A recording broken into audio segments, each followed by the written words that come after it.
And October is Breast Cancer Awareness Month. Yesterday, October 13th, was National Metastatic Breast Cancer Awareness Day.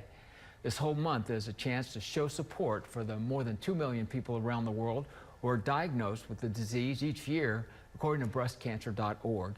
Casey Gill, who is a nurse practitioner for American Oncology Network, says that your first mammogram should start at the age of 40. There's over 200,000 women diagnosed with breast cancer annually in the United States, and finding it early just greatly improves outcomes and sometimes decreases need for other treatments like chemotherapy and things in that nature. So screening mammograms are key. Know your body and kind of know your normal. Start with monthly self-breast exam. You should have a clinical breast exam yearly after 40. And if anything changes with that in that time period, in that 1 year, don't hesitate to ask your provider to see you sooner. And if you need a next day appointment for mammogram screening, you can visit our website for more information.